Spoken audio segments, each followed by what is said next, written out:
வணக்கம் அன்பர்களே நண்பர்களே, இந்த புத்தம் புதிய காணொளியில் உங்கள் அத்துணை பேரையும் வரவேற்பதில் மிக்க மகிழ்ச்சி கொள்கிறேன். இன்னைக்கு நம்ம பார்க்க போகிறது தனுசு ராசி.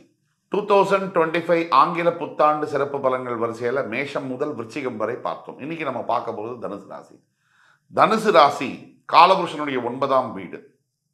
வருகின்ற ஆங்கில புத்தாண்டில் 3 முக்கிய நிகழ்வுகள் இருக்கு. சனிப்பெயர்ச்சி, குரு பயிற்சி, ராகு கேது பயிற்சி. இதுல முக்கியமானது சனிப்பெயர்ச்சி. தனுசு ராசி நேயர்கள் இந்த வீடியோவை பார்க்குறீங்க அப்படின்னா தயவு கூர்ந்து உங்களுடைய ஃப்ரெண்ட்ஸ், ஃபேமிலிஸ் அண்ட் ரிலேட்டிவ்ஸில் யாராவது தனுசு ராசி இருக்காங்கன்னா அவங்களுக்கு ஃபார்வர்ட் பண்ணிடுங்க. உங்களுக்கு இந்த வீடியோ பிடிச்சிருந்தா லைக் பண்ணி, கமெண்ட் பண்ணி, சப்ஸ்கிரைப் பண்ணுங்க. கண்டிப்பாக தனுசு ராசி நேயர்களுடைய வாழ்க்கையில் மிகப்பெரிய மாற்றங்களை இந்த காணொலி கொண்டு வரும் அப்படிங்கிறதுல எல்லளவும் சந்தேகம் தேவையில்லை. தனுசு ராசிக்கு 3ஆம் இடத்தில் இருக்கக்கூடிய சனி பகவான் கும்பத்திலிருந்து பெயர்ந்து 4ஆம் இடம் என்று சொல்லக்கூடிய மீனத்திற்கு பெயர்கிறார். இந்த சனி பயிற்சியில ரொம்ப முக்கியமான ஒரு விஷயம் இருக்கு. மேஷ ராசியில் தன்னுடைய பயணத்தை 1995 1995 தொடங்கிய சனி பகவான் கிட்டத்தட்ட 3 தலைமுறைகளுக்கு பிறகு மீன ராசியை அடைகிறார். 3 தலைமுறைக்கு பிறகு 3 தலைமுறைக்கு பிறகு மீனராசியை அடைகிறார். 30 வருஷம் எடுத்துக்கிறார் அவர். இதற்கு முன்னாடி 30 வருஷத்துக்கு முன்னாடி மீனராசியில வந்திருப்பார். 30 ஆண்டுகள் சராசரியா சனி பகவான் எடுத்துக்கிறார். நம்ம கிட்டத்தட்ட சொன்னோம். ஆக ஒரு ஃபுல் ரவுண்ட் மேஷத்திலிருந்து மீனத்திற்கு அவர் வருவதற்கு 30 ஆண்டுகள் பிடிக்கிறது. இந்த லேப்னு சொல்லுவாங்க. காலபுருஷனுடைய முதல் வீடு மேஷராசி, கடைசி வீடு மீனராசி, மோட்சஸ்தானம். முதல் வீட்டுல 30 ஆண்டுகளுக்கு முன்னாடி தொடங்கி 30 வருஷம் கழிச்சு லாஸ்ட் வீட்டுக்கு இப்ப வரப்போறார். அதனால இந்த சனி பயிற்சியானது மிகவும் சிறப்பு மிக்க பயிற்சி ஆகும். இந்த மோட்சஸ்தானத்திற்கு வரக்கூடிய சனி பகவான் உங்களுடைய ராசிக்கு அர்த்தாஷ்டம சனியாக வருகிறார். எப்பவுமே 8ஆம் இடம் அஷ்டம சனி, ராசி ஜென்ம சனி, அதுக்கு பிறகு 4ஆம் இடம் அர்த்தாஷ்டம சனி.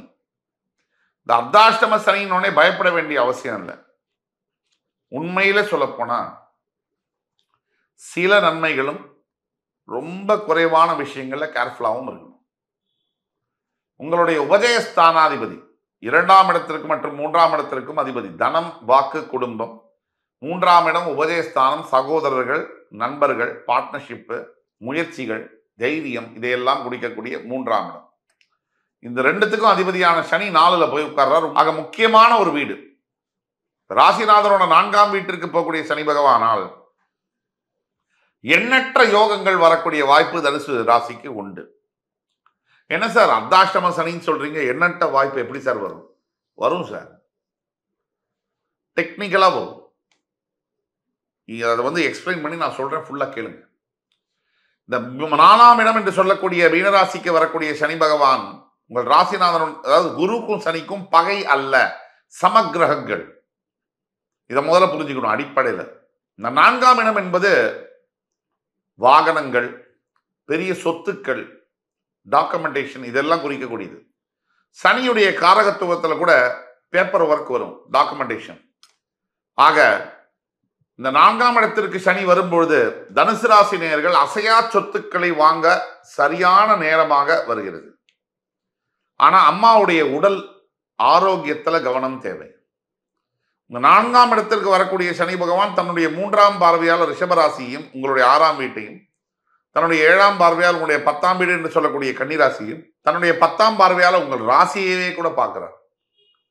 சனி பகவானுடைய பார்வையை பத்தி அவ்வளவா கவலைப்பட வேண்டாம். அவர் இருக்கின்ற இடத்தை தான் வலு அதிகம். உங்களுடைய ராசிநாதனோட இன்னொரு வீட்டுக்கு உபஜயஸ்தானாதிபதி வராது, அங்கதான் கவனிக்கணும். நீங்கள் கொஞ்சம் முயற்சி எடுத்தால் நிறைய ப்ராப்பர்ட்டிஸ், அசையா சொத்துக்கள், பெரிய வாகனங்களை வாங்க இயலும். நீங்கள் கொஞ்சம் முயற்சி எடுத்தால் சகோதர சகோதரிகளுக்குள்ள இருக்கக்கூடிய பிரச்சனைகள் விலகும். பிரிந்து போன நண்பர்கள் ஒன்றாக சேரக்கூடிய வாய்ப்புகள் கிடைக்கும். இப்படி பல யோகங்களை தருவார். ஆக இந்த ஒரு விஷயம் நம்ம பார்க்கணும். அதற்கு பிறகு பார்த்தீங்கன்னா நல்லது நிறைய நடக்கக்கூடிய அமைப்புகள் இந்த 2025 உங்களுக்கு வருது. 6 மாசத்துக்குள்ள இப்ப லாஸ்ட் 6 மாசமா முதியவர்களாக இருக்கக்கூடியவர்கள் தனுசு ராசியில எவ்வளவு கஷ்டப்பட்டு இருக்கீங்க அப்படிங்கிறது எனக்கு நல்லா தெரியும். அதெல்லாம் ஒரு முற்றுப்புள்ளிக்கு வரப்போகுது. அதுதான் சொன்னேன். தனுசு ராசி நேயர்கள் இந்த வீடியோவை பார்த்துட்டு இருக்கீங்கன்னா தயவு கூர்ந்து ஃபார்வர்ட் பண்ணுங்க. உங்களுடைய ராசிநாதன் 6ஆம் பாவத்தில் இருக்கும் வரை, அதாவது குரு பகவான் கிட்டத்தட்ட ஏப்ரல் மாசம் வரை உங்களுக்கு சில பல கடன்கள், தொல்லைகள், பினான்சியல் ட்ரபிள் இருக்கலாம். அவர் 7ஆம் பாவம் என்று சொல்லக்கூடிய மிதுனத்திற்கு மாறும் பொழுது, குரு பயிற்சி ஆகும் போது உங்கள் ராசியை 7ஆம் பார்வையாக பார்க்கும் பொழுது மிகப்பெரிய யோகங்களை நீங்கள் பார்ப்பீர்கள். அதுதான் இந்த ஆண்டு ஃபர்ஸ்ட் ஆஃப் சரியில்லைனா கூட, ஒரு ஏப்ரல் வரைக்கும் சரியில்லைனா கூட, மே மாசம் ஜூன் மாசத்திலிருந்து வெளுத்து கட்டும் நல்ல பலன்கள். ஏற்கனவே சொன்னப்பல முதல் ஒரு 4-5 மாசம் கொஞ்சம் கடுமையாத்தான் இருக்கணும், பொறுமையாத்தான் இருக்கணும். அதற்கு பரிகாரம் என்னன்னு விரைவா சொல்றோம். வீடியோவை தொடர்ந்து பாருங்க. இது ரொம்ப முக்கியமான விஷயம். இந்த மாதிரி கிரக பயிற்சிகள் வரும்போது நம்ம பாதுகாத்துக்கணும். நிறைய கோபம் வரும். ஃபர்ஸ்ட் 4 மாசம் 5 மாசம் யாராவது வந்து பேசினாலும் எரிச்சலா இருக்கும். நீங்க காப்பாத்திக்கணும் உங்களை. அது ரொம்ப முக்கியம். ஃபர்ஸ்ட் பாயிண்ட் அது. கோபத்தை கம்மி பண்ணிக்கணும். ஏற்கனவே சொன்ன மாதிரி இந்த பண பிரச்சனைகள், சிக்கல்கள் ஏப்ரல் மே வரைக்கும் இருக்கலாம். அதுக்கு பிறகு இருக்காது. ஆனா ஒரு மார்ச்சுக்கு அப்புறமே, இந்த ஏப்ரல்லேருந்தே உங்களுக்கு இந்த ப்ராப்பர்ட்டி சம்பந்தப்பட்ட புதிய வீடு, புதிய வாகனங்கள் வாங்கக்கூடிய யோகங்கள் வரும். கண்டிப்பா வரும். சரி, அடுத்தபடியாக யாருக்கு நல்லது? தனுசு ராசியில் இருக்கக்கூடிய இளைஞர்கள். திருமணமே நடக்கல சார், ரொம்ப வரன் பார்த்துட்டே இருக்கேன், எதுவுமே அமையல சார் அப்படின்னு சொல்லக்கூடியவங்களுக்கு இந்த குரு பயிற்சிக்கு பிறகு, குரு உங்கள் ராசியை பார்க்க ஆரம்பிச்ச பிறகு, ஒரு மே ஜூனுக்கு அப்புறம், இந்த வரக்கூடிய ஆண்டிலேயே ஒரு முக்கிய மறக்க முடியாத வாழ்க்கையில ஒரு மிகப்பெரிய ஒரு விஷயம் என்னன்னா திருமணம். அந்த திருமணத்தை 2ஆம் பாகம், ஆண்டுடைய 2ஆம் பாகம், ஒரு ஜூன்ல இருந்து டிசம்பருக்குள்ள திருமணம் நடத்தி வைக்கக்கூடிய வாய்ப்புகளை தரும். இப்ப நம்ம சொல்லக்கூடிய எல்லா பலன்களுமே பொது பலன்கள். உங்களுடைய தனிப்பட்ட ஜாதகத்துல பார்த்து சொல்லும் போது கீழே கொடுக்கப்பட்டுள்ள வாட்ஸ்அப் நம்பர்ல எங்களை கான்டாக்ட் பண்ணீங்கன்னா ஆன்லைன் அப்பாயின்மெண்ட் பண்ணி சொல்லும் போது உங்களுடைய பலன்கள் மிக துல்லியமாக இருக்கும்.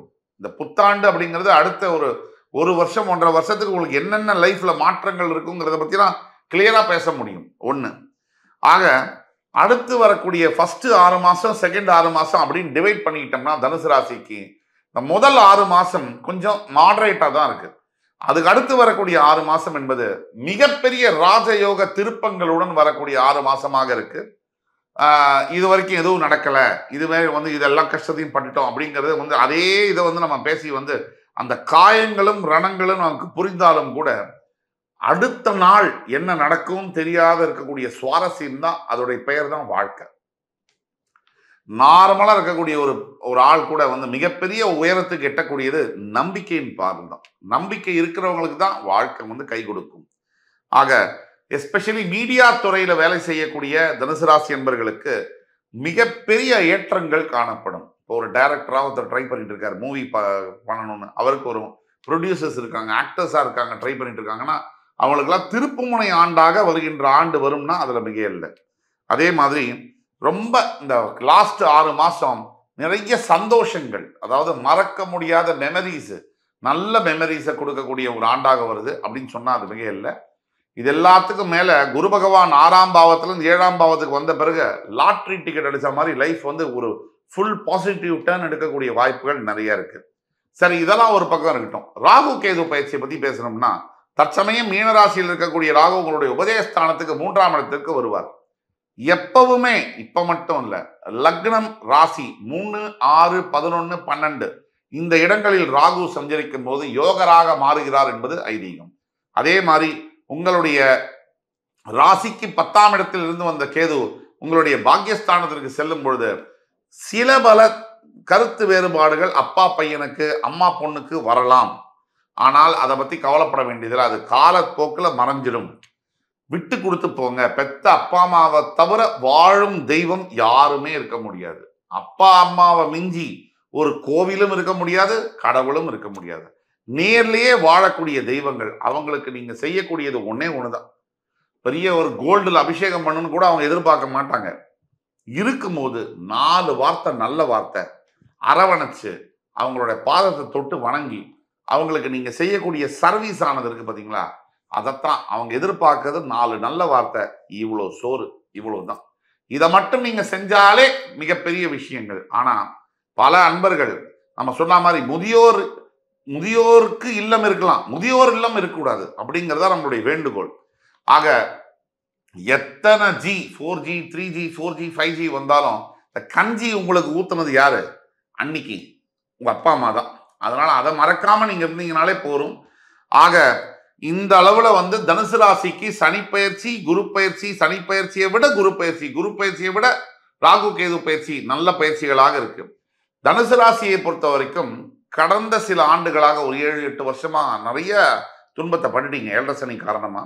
அதுல இருந்து இப்பதான் ரிலீவ் ஆகி வந்துட்டு இருக்கீங்க. இனிமேல் உங்களுக்கு ஏற்றங்கள் தரக்கூடிய ஆண்டாக அடுத்த 2-3 வருஷங்கள் வருது. அதுல முக்கியத்துவம் வாய்ந்த ஆண்டாக வருகின்ற 2025 வருகிறது என்றால் அதுவே இல்லை. பரிகாரமாக நீங்க என்ன செய்யலாம் அப்படின்னா, ஷோலிங்கர்ல இருக்கக்கூடிய லட்சுமி நரசிம்ம பெருமானை படியேறி தரிசனம் செய்து வருவது மிகப்பெரிய நல்லது.